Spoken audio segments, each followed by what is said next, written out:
Back to Lori on Liberty on 94.9 News Now and Stimulating Talk. Welcome back to the Lori on Liberty Show with your guest host, Hal Shurtleff. And the Patriots are up 21-7. And by the way, Tom Brady said it's okay for you folks to listen to this show during the game. He'll understand and he won't be upset. So just keep that in mind. I'm the director of Camp Constitution, and we have an incredible summer camp. And you just heard some of the instructors that have been at our camp over the years. And this year's camp will take place in the beautiful Christian Lakeside Christian Camp and Conference Center in Pittsfield, Massachusetts, July 28th to August 3rd. We have a great lineup of instructors. We have many of them coming back, including Professor Willie Soon, who's been a guest on this show, Lord Christopher Monckton, who's been a guest on this show, Reverend Stevie Kraft, will be coming up in a minute or so after a few comments here, and we have Richard Howell, who is in Cape Town, South Africa, as we speak. He's going to be meeting us at the Armory Museum in Springfield, where he'll give a little narration of the some historical events that happened there. So we have a great lineup. Of speakers and instructors, and we have all kinds of other activities, recreational activities as well. So visit our website, campconstitution.net, our YouTube channel, where you can listen to, watch our various activities at camp and things we do around the year. Before we bring on Reverend Kraft, I want to mention something. There was a news piece about how Donald Trump was taking orders from Moscow. He was colluding with the Russians and with Putin, et cetera, et cetera. We've been hearing that for now, even before he took his oath of office. But there's a fact that most people forgot. Back in 1994, under the Clinton administration, the FBI established an office in Moscow in the Soviet Union, or what used to be called the Soviet Union. And FBI Director Louis Freeh, F-R-E-E-H, I think is how it's spelled, he gave a speech, which you can find on YouTube. It was a short speech. And I just saw a video. I don't know if the whole speech was there. But he said that together, he's talking about, he was referring to his fellow Soviet, the former KGB agents, it was called the FSB. He said he was calling them comrades.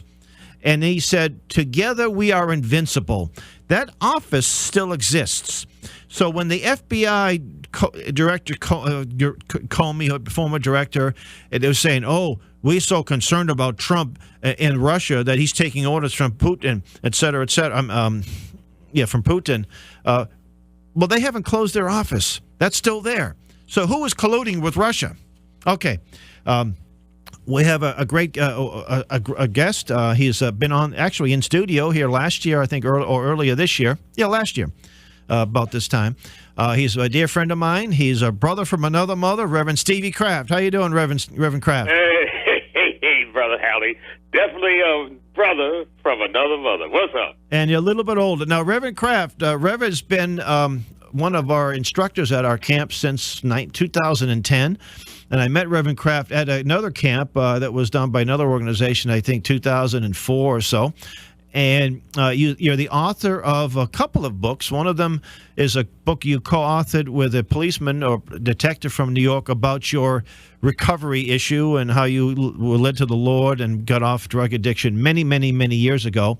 The other one is called Morality and Freedom, America's Dynamic Duo, and where you actually quote from many constitutions around the country that are pretty clear that the founders of these documents, the creators of these documents, were of the Christian persuasion. But we're going to talk today about your recent trip to South Africa in Cape Town. You were there at a conference, a Bible conference, where you mostly run by the Boers, who are people of the Dutch descent, and the concern they have with the communist government of South Africa that we in the United States helped put in power, by the way. And you happen to be a black man, so because if you did not support Mandela and his regime, that you were supposed to be a racist. And Mandela passed away a few years ago, and today the new leaders are pretty adamant about killing the white farmers, seizing their farms, So tell us some of your experience, and you just had it. I was telling my family, I said it's like you were so excited by what you learned and what you saw, and you've been to South Africa before in the missionary field. But I said it's like a little boy coming back from Disney World for the first time. I mean, you were just so motivated. So tell us a little bit about what you experienced there. Yes, thank you, Hal. I just returned to the States this past Thursday. I was in Cape Town, South Africa. From the 2nd, I flew out of New York on the 2nd. It takes 2 days to get over to South Africa. But the conference started on the 4th. It ran from the 4th through the 9th. The title of the conference was Biblical Worldviews Summit. And Dr. Peter Hammond, who is a white South African, he has put on this conference now for many years. It's set up in 2 different parts, Hal. The first part, the first 5 days, is the Biblical Worldview Summit. And the basic premise and idea of the first part, which is the Biblical Worldview Summit, is to train men and women, and especially our youth, in developing a correct foundation, a foundation that's built solely on the Word of God.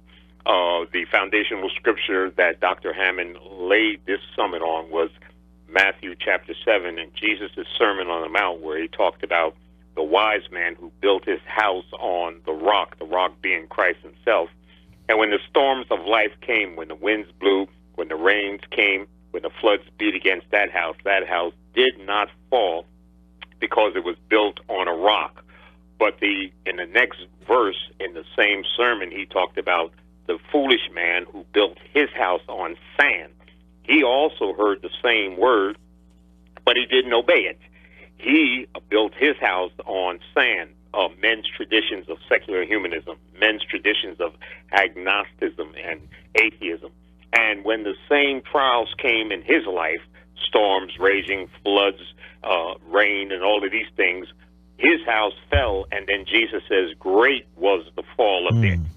And what I learned the whole week was such a blessing for me, because being there as an American and being there specifically as a black American who is not only a patriot, but also a conservative and also a theologian, because I am an ordained minister, this was something that I really, really needed. And as you know, I was funded to go over there the first week of 2019.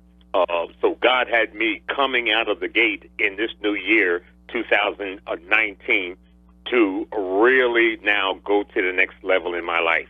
And one of the things that I learned, probably the most important thing that I learned, was that the South African government, the African National Congress, the ANC, is a Marxist government of the black majority of Africans who are a part of that wicked government. They are atheists, agnostics at best, atheists for the most part. And they now are using false narratives talking about land reform, talking about the notion of a stolen land, which is a false narrative that the African National Congress, this Marxist government, they are using that to abolish private property. They are using that to kill off the white farmers under this false narrative of that the whites stole the land from the blacks, which was, again, a false narrative because the land wasn't stolen. The Boers left Europe. They left Britain. Holland, Dutch. Yes, long ago. They fled Britain. 1600s, actually. They were. Right. There's a story where, I don't know if it's true, but I've heard that the Mayflower was actually used to bring some people from Holland to South Africa. Now, I've heard that. I haven't verified it, but it's about that same time frame, 1620s and 30s. Right. I can't verify if the Mayflower was involved, but what I do know was that that's true. They migrated to South Africa, and over generations, they took that raw land and they developed it. Uninhabited land, by the way. Right. And they developed it, into rich, fertile farmland, and God used them to feed all of the country of South Africa. Well, what has happened when Mandela got out of prison, his tribal name is Madiba. When he got out of prison, he came up with a false narrative of so-called land reform, which was nothing more than a Marxist plot to now take the land from the farmers who developed the land and was feeding all of South Africa and confiscate the land without compensation. And then it went into even a deeper satanic mode, because then they started torturing and killing the white farmers and displacing them from the land that they legitimately owned. What I also discovered, that there were stages of genocide in South Africa that's happening to this day. And that's the reason why we in America are not hearing these things, because the same wicked media that's controlling South Africa is the same wicked mainstream media that controls the United States. But I'll give your listening audience those 9 stages that I learned while I was there last week. Stage 1 is classification. Stage 2 is symbolization. Stage 3 is discrimination. Stage 4 is dehumanization. Stage 5 is organization. Stage 6 is polarization. Stage 7 is preparation. Stage 8 is extermination. And stage 9 is denial. We are somewhere now in South Africa. I'm not there, obviously, but somewhere in the 7th stage of preparation for genocide, because they have already started killing white farmers. Well, you mentioned dehumanization, and we see that. I mean, it's one thing. Unfortunately, sometimes in politics, we people in general say too much. But when you listen to a Hillary Clinton and she refers to a certain group of people as deplorables, that to me is dehumanization. Right. You know, when the Nazis were saying that, as what Goebbels said, yes, Jews are humans, but aren't also insects, animals. They were dehumanizing a people.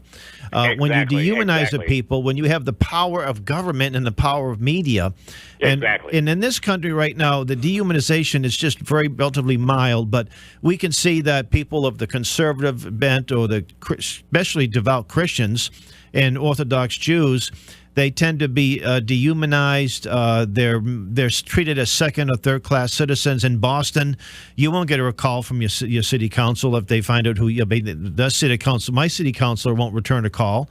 You know, I'm a critic of his, but I'm also a constituent. I tried to get a display of the Christian persecutions at the City Hall Plaza, where they have displays of Muslims being persecuted, being harassed, but Christians being murdered in different parts of the world they're not interested in. And he's no reason to return the call, because after all, I'm outnumbered 5-1 in Boston, so why bother? So it's mild right now. Right. I'll give you the most pertinent example in the United States where dehumanization has reigned for quite some time, and that is the slaughter of the unborn. They have been dehumanized to be called no embryos, more than embryos, right? Yep. Fetuses, a fetus, products a fetus. of conception, a women's right to choose, and all of these terms dehumanizing the unborn human being in utero. That's where we are in America as far as an outward, overt, wicked display of dehumanization, dehumanizing the unborn child. By the way, I want to point out to the listeners that in early December, late November, you and I were in Greater Boston, and we visited across the street. Actually, we did a video across the street of the former residence of Dr. Clarence Gamble, who may not be known to many people today, but he was the grandson of one of the founders of Procter & Gamble, and he wasn't involved in the business, but he was an heir to the fortune, and with that, he was involved with the Eugenics Society. In fact, he was the president of the American Eugenics Society, and there was an infamous letter that was sent to him by the founder of Planned Parenthood, Margaret Sanger. Right. And that letter is not some kind of creation of some right-wing extremist. It was a letter that was in her papers at the Smith College in Northampton. You could find a copy of the original copy. You can find it online. You could go there probably and see it, which I might want to do sometime. And in the letter, she was saying that we don't want the word to get out that we want to exterminate the Negro. The colored Negroes. Well, she used the term colored Negroes, and Yeah. they had to use colored Negroes as doctors and clergymen to promote not abortion in those days. It was to promote birth control. Right, And right. And so you read the letter, and we have a video of that on our YouTube channel. So please visit our channel and just put in Reverend Kraft or Dr. Gamble or Margaret Sanger. It will come Right. up. It was interesting too. Just a few doors down from that was the birthplace of George Herbert Walker Bush, and he died that same day we were there. He died, and Prescott Bush, who of course was the father or the grandfather of George W. Bush. And I said, they lived awfully close to each other, and they lived there about the same time. And I did a little research, and what did I discover? That Prescott Bush was the first treasurer of Planned Parenthood. So he must have been, and I didn't see anything where they were collaborating, but they had to have known each other. Exactly. It couldn't have been a coincidence that you live 5 doors down, and one becomes a treasurer of Planned Parenthood. Amen. Amen. So this has been going on a long time. And of course, the white racists will dehumanize blacks, and their black racists dehumanize, Ofe, swine, and all these other terms that, the black shoes and what have you. And it's wrong. It's really evil when you think about it. So let's get back to South Africa. Now, I remember back in 1989, I helped sponsor a speaking tour of a black man from the Xhosa tribe, who was telling us that, and this is when the so-called the apartheid government was still in power. Mandela had just been released, or was about to be released. It was released, I think, in 1990 and 91. No, I'm sorry. He was released. He wasn't in power. He was already released because he was on a speaking tour. Mandela was visiting the United States, and this gentleman, Mayor Tamsankwa Linda, was in town a day or two before Mandela appeared. So Mandela had been out of jail, I think, in 88 or 89, and then he took power in South Africa a couple of years later, where he promised reconciliation. We're not going to persecute. We're not going to. It's just going to be better for everybody, and that hasn't happened. Right. Exactly. He had set up using the Anglican false preacher Desmond, Bishop Tutu. Yes, to set up what was known as the Truth and Reconciliation Council. But none of those things ever materialized, because as soon as he passed on, some of the more radical socialists, namely one, Julius Malema, says now it is time. Julius Malema, I'll quote him right here, declared that he wanted to hit white men hard, and he was quoted saying, "We are cutting the throat of whiteness," close quote. And it's interesting, the country of Rhodesia, it used to, it's Zimbabwe, formerly Rhodesia, its white population was much smaller. It was less than 1 million, where the white population in South Africa was a little larger. At one point, it was 10%. Now it's about 5%. Right. Rhodesia was only, like I say, well under maybe 500,000 to 100,000. And the farmers there, they were also of Dutch descent mainly. And it was the breadbasket of Africa, one of the breadbaskets, when the communists took over. And by the way, there was always elements in our country, especially our government, that made that. Henry Kissinger, by the way, helped make that possible. Even when they elected a moderate black leader, I forget his name, he was not accepted by the Western leaders and by Moscow. It wasn't until what's his name? The communist dictator Mugabe took over, and then Robert Mugabe, and then you had starvation, you had hyperinflation. I remember I have somewhere in my possession some of their paper money, like $1 billion in buy a loaf of bread. You can't even buy a loaf of bread. I think people who teach economics will pay a little extra because it gives a good lesson on what happens when you have unbacked currency. And a lot of the blacks from Zimbabwe, where did they go when Mugabe took over? They came to South Africa. They came to the apartheid, and apartheid means separate development. And what it was explained to me by some South Africans is that there's tribal warfare that goes on. It's the average Western mind can't embrace it, but the Zulus and the Xhosas don't particularly like each other. It was like the Italians and the Irish over the years, but they will kill each other. Right. And a lot of times the government would step in and prevent these kinds of things. And they brought Christianity to the region. The Zulus were converted. Most of them were converted to Christianity in the 1820s and 1830s, maybe earlier.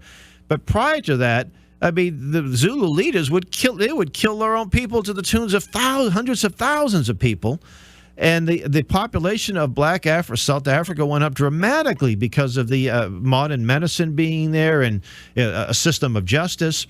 And I'm not saying that our apartheid system was a good system, but compared to what could have been there, it was and in fact there were even today I heard there are blacks that were they would long for the days of apartheid. Can you address that? I heard that directly. How your listening audience would be amazed to hear one of the stories that I heard from one of the African bishops that was at one of the black African bishops that was at the conference.